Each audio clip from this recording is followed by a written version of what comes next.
नमस्कार किसान भाइयों।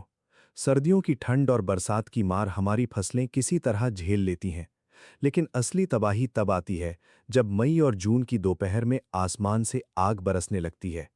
जब तापमान 42, 44 और 45 डिग्री के पार चला जाता है, जब हवा भी लपटों जैसी महसूस होती है, तब खेत में खड़ी हमारी फसलें एक ऐसी जंग लड़ रही होती हैं जिसे हम दूर से समझ भी नहीं पाते। इंसान खुद को कमरे में बंद कर लेता है, लेकिन हमारी फसलें खुले आसमान के नीचे उस भयंकर लू और चिलचिलाती धूप को सीधे झेल रही होती हैं। ऐसे हालात में धीरे धीरे पौधे अपनी ताकत खोने लगते हैं। पत्तियां झुलस जाती हैं, उनका रंग फीका पड़ जाता है, नई बढ़वार रुक जाती है, फूल पीले होकर गिर जाते हैं, और जो फल बनते भी हैं उनका आकार छोटा रह जाता है। कई बार तो हालात इतने बिगड़ जाते हैं कि पूरी फसल खेत में खड़ी खड़ी खत्म हो जाती है। किसान की मेहनत, समय और पैसा, सब कुछ एक झटके में खत्म हो जाता है। किसान भाइयों, इस समस्या को समझे बिना हम इसका समाधान नहीं निकाल सकते। इसलिए सबसे पहले हमें यह समझना होगा कि आखिर भयंकर गर्मी और लू पौधे को अंदर से नुकसान कैसे पहुंचाती है। जब तापमान बहुत ज्यादा बढ़ जाता है, तो पौधे की पत्तियों के छोटे छोटे छिद्र, जिन्हें हम स्टोमेटा कहते हैं, उनके जरिए पानी बहुत तेजी से बाहर निकलने लगता है। इस प्रक्रिया को वाष्पोत्सर्जन कहा जाता है। लेकिन समस्या तब आती है जब जड़ें उतनी तेजी से पानी नहीं खींच पाती जितनी तेजी से पानी बाहर जा रहा होता है। इससे पौधे के अंदर पानी की भारी कमी हो जाती है और उसकी कोशिकाएं सिकुड़ने लगती हैं। लेकिन असली खतरा यहीं खत्म नहीं होता। जब पौधे का आंतरिक तापमान बढ़ता है, तो उसके अंदर मौजूद एंजाइम और प्रोटीन कमजोर पड़ने लगते हैं। कुछ हानिकारक तत्व बनने लगते हैं जो कोशिकाओं को नुकसान पहुंचाते हैं। धीरे धीरे पौधा अंदर से टूटने लगता है, और एक समय ऐसा आता है जब वो पूरी तरह मुरझा जाता है। अब सवाल है, इस भयंकर स्थिति से हम अपनी फसल को कैसे बचाएं? किसान भाइयों, इसका समाधान किसी एक दवा या एक उपाय में नहीं है। इसके लिए हमें खेती के कई वैज्ञानिक तरीकों को एक साथ अपनाना होगा। सबसे पहला और सबसे जरूरी उपाय है सिंचाई का सही प्रबंधन। गर्मियों में बहुत से किसान दिन के समय खेत में पानी दे देते हैं, जो कि सबसे बड़ी गलती है। जब मिट्टी पहले से ही बहुत गर्म होती है, उस समय पानी देने से जड़ों पर बुरा असर पड़ता है। कई बार जड़ें सड़ जाती हैं और पौधा अचानक मर जाता है। इसलिए गर्मियों में सिंचाई हमेशा शाम के समय या रात में करनी चाहिए। इससे पानी धीरे धीरे मिट्टी में समा जाता है और जड़ों को ठंडक मिलती है। अगर आपके पास स्प्रिंकलर या फव्वारा सिंचाई की सुविधा है, तो ये गर्मियों में किसी वरदान से कम नहीं है। दोपहर के समय जब तापमान बहुत ज्यादा हो, उस समय 10 से 15 मिनट के लिए हल्की फुहार देने से खेत का तापमान तुरंत कम हो जाता है और पौधों को राहत मिलती है।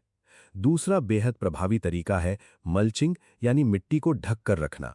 जब मिट्टी खुली रहती है तो सूरज की किरणें सीधे उस पर पड़ती हैं और नमी बहुत तेजी से खत्म हो जाती है। लेकिन जब आप पुआल, सूखी पत्तियां या प्लास्टिक मल्च का इस्तेमाल करते हैं, तो मिट्टी की नमी लंबे समय तक बनी रहती है और तापमान भी कम रहता है। इससे जड़ें स्वस्थ रहती हैं, मिट्टी में सूक्ष्म जीव सक्रिय रहते हैं और पौधों की बढ़वार बेहतर होती है। तीसरा तरीका है लू से बचाव के लिए प्राकृतिक सुरक्षा दीवार बनाना। आप अपने खेत के चारों ओर मक्का, ज्वार या बाजरा जैसी ऊंची फसलें लगा सकते हैं। ये फसलें तेज और गर्म हवा को रोकती हैं और आपकी मुख्य फसल को सीधी लू से बचाती हैं। ये तरीका बहुत सस्ता है, लेकिन इसका असर बहुत बड़ा होता है। चौथा और बहुत महत्वपूर्ण उपाय है खाद का संतुलित उपयोग। गर्मियों में बहुत से किसान फसल को हरा करने के लिए ज्यादा मात्रा में यूरिया डाल देते हैं। इससे पौधा तेजी से बढ़ता जरूर है, लेकिन उसकी कोशिकाएं कमजोर हो जाती हैं। ऐसे पौधे गर्मी को सहन नहीं कर पाते। इसलिए इस समय पोटाश का उपयोग बढ़ाना चाहिए। पोटाश पौधे को मजबूत बनाता है, पानी के संतुलन को बनाए रखता है और गर्मी सहने की क्षमता बढ़ाता है। पांचवा तरीका है पौधों की सुरक्षा के लिए सुरक्षात्मक स्प्रे का उपयोग। आजकल ऐसे पदार्थ उपलब्ध हैं जिन्हें पानी में घोलकर स्प्रे करने से पौधों की पत्तियों पर एक पतली परत बन जाती है।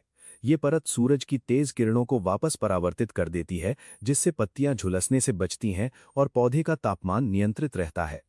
छठा तरीका है एंटी स्ट्रेस पोषक तत्वों का इस्तेमाल। जब तापमान बहुत ज्यादा हो, तब पौधों को अतिरिक्त सहारे की जरूरत होती है। ऐसे में अमीनो एसिड और समुद्री शैवाल आधारित उत्पाद पौधों को अंदर से ताकत देते हैं। ये पौधों को स्ट्रेस से बाहर निकालते हैं और उनकी वृद्धि को बनाए रखते हैं।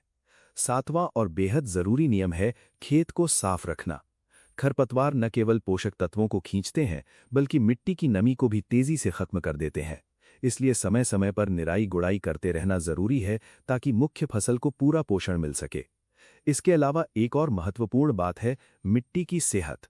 अगर आपकी मिट्टी में जैविक पदार्थ यानी ऑर्गेनिक मैटर की मात्रा अच्छी है तो वो ज़्यादा समय तक नमी को रोक कर रख सकती है। इसलिए गोबर की खाद, कंपोस्ट या वर्मी कंपोस्ट का उपयोग ज़रूर करें। इससे मिट्टी की संरचना सुधरती है और पौधों को लंबे समय तक नमी मिलती रहती है।